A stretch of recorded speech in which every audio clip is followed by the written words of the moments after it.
అక్కర్లేదు, పాలమూరులో అవినీతి ఏం జరగలేదు పాలమూరు రంగారెడ్డి ప్రాజెక్టులో అని చెప్పి స్పష్టంగా సుప్రీంకోర్టు తీర్పిచ్చింది. ఇంకొక వైపు సొంత పార్టీ ఎమ్మెల్యేలు 30% కమిషన్లు లేనిదే ఇక్కడ ఏ పని జరగదు అని సొంత పార్టీ ఎమ్మెల్యేలే కుండలు బద్దలు కొడుతున్నారు.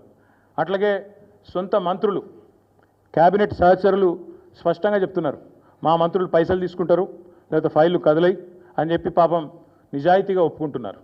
ఇంకోవైపు సొంత మామ, పిల్లనిచ్చిన మామ, కాళేశ్వరంలో అవినీతి ఎక్కడిది మన్నెక్కడిది, 1,00,000 కోట్ల ప్రాజెక్టులో 94,000 కోట్లు ఖర్చు అయితే అలా 1,00,000 కోట్ల కుంభకోణం అని ఎట్లా అంటారు, ఇది అసంబద్ధం అని చెప్పి సొంత పిల్లనిచ్చిన మామ చెప్తా ఉన్నారు.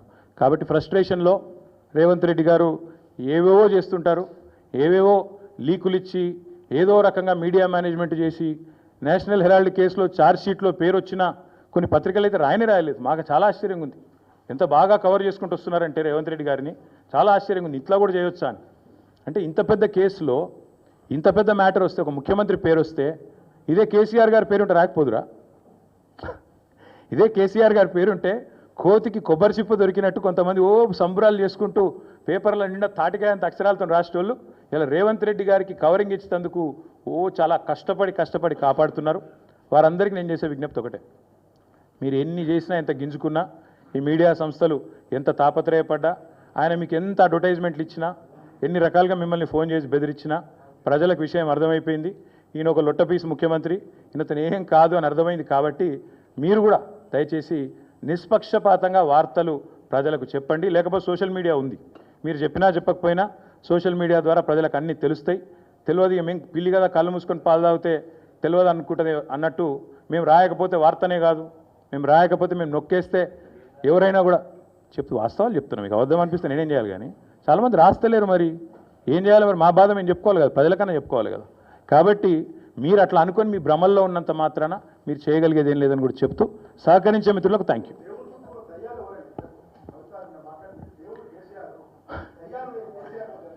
బ్రదర్, మీకు ఒక మాట, ఇంత ఇంపార్టెంట్ ఇష్యూ చెప్తే నువ్వు దేవుడు దయ్యం అనబడుతుంది. ఇప్పుడు ప్రస్తుతం మాకు తెలంగాణకు పట్టిన దయ్యం మాత్రం రేవంత్ రెడ్డి. ఆ రేవంత్ రెడ్డి అనే దయ్యాన్ని ఎట్లా వదిలించాలా అనేది మా తాపత్రయం. ఇంకేమన్నా తొందరపడ అంత యాంగ్జైటీ ఎందుకు, అంత టెన్షన్ ఎందుకు, అంత హడావుడి ఎందుకు? నేను చెప్పేది ఏమంటే, తెలంగాణకు పట్టిన శని కాంగ్రెసు, తెలంగాణకు పట్టిన దయ్యం రేవంత్ రెడ్డి. ఇప్పుడు ఆ దయ్యాన్ని శనిని ఎట్లా వదిలించాలనేది మా టార్గెట్. ఇక మీరు చెప్పే టెన్షన్ ఎందుకే అంతగానో మాట్లాడినారా, ఎందుకు అంత ఎగబడుతున్నావు? నేను అనేది ఏమంటే, మీరు ఒకటి గుర్తుపెట్టుకోండి, లోక్సభ ఎన్నికలకు ముందు మేము పార్లమెంటు నియోజకవర్గాల వారీగా సమావేశాలు పెట్టాం, సమీక్షా సమావేశం. ఇక్కడ అసెంబ్లీలో ఓడిపోయాము, ఎట్లా ముందుకు పోవాలని చెప్పి దాదాపు 17 రోజుల పాటు మీరందరూ చూశారు. ఇక్కడే వేల మంది కార్యకర్తలతో కూర్చొని దాదాపు 7, 8, 9, 10 గంటలు వారితో చర్చించాం.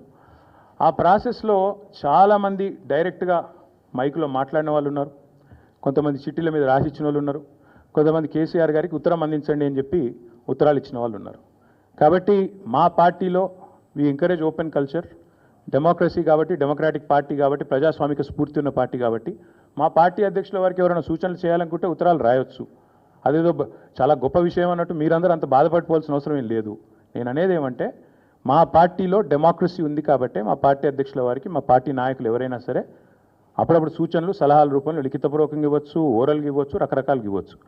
అట్లాగే నేను ఒక మాట మాత్రం చెప్తాను, మనం ఎవరైనా సరే పార్టీలో ఏ హోదాలో ఉన్నా కొన్ని విషయాలు అంతర్గతంగా మాట్లాడాల్సిన విషయాలు అంతర్గతంగా మాట్లాడితేనే బాగుంటుంది. పార్టీ ఫోరమ్స్ ఉన్నాయి, అధ్యక్షుల వారితో కలిసే అవకాశం ఉంది, లేదా ఆఫీస్ బేరర్స్ ఉన్నారు, కలిసి చెప్పుకునే అవకాశం ఉంది. కాబట్టి అంతర్గతంగానే కొన్ని విషయాలు మాట్లాడితే బాగుంటుంది. అది అందరికీ వర్తిస్తుంది, వీళ్ళకి వాళ్ళకని కాదు, అందరికీ వర్తిస్తుంది.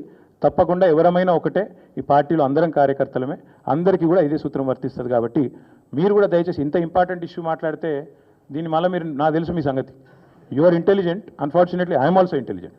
కాబట్టి నేనేమంటానంటే, మీరు ఏం పెడతారో, మీరు ఏం హెడ్డింగ్ పెడతారో తెల్లారు నాకు తెలుసు, మీ బాధలు కూడా నాకు తెలుసు, మీ మేనేజ్మెంట్లోకి ఉండే అవస్థలు నాకు తెలుసు, రేవంత్ రెడ్డి గారి ఒత్తిళ్లు తెలుసు. కాబట్టి నేను ఎక్కువ చెప్పను, ఒకటి మాత్రం చెప్తాను, మా పార్టీలో డెమోక్రసీ ఉంది, మా పార్టీలో సలహాలు సూచనలు ఎవరైనా ఇవ్వచ్చు, ఎట్లా అయినా ఇవ్వచ్చు. గతంలో పార్లమెంట్ సమావేశాల సందర్భంగా లేఖలు వచ్చినాయి, సూచనలు వచ్చాయి, అట్లా వచ్చినప్పుడు వాటిని ప్రజాస్వామికంగా స్వీకరిస్తాం. థ్యాంక్ యూ, మీ అందరికీ థ్యాంక్ యూ. నేషనల్ హెరాల్డ్ విషయంలో ఏమైనా అడగదలుచుకుంటే బ్యాక్ టీవీ కానీ ఇంకో టీవీ కానీ అడగచ్చు. నేషనల్ హెరాల్డ్ విషయంలో ఏమైనా మాట్లాడదలుచుకుంటే మాట్లాడండి.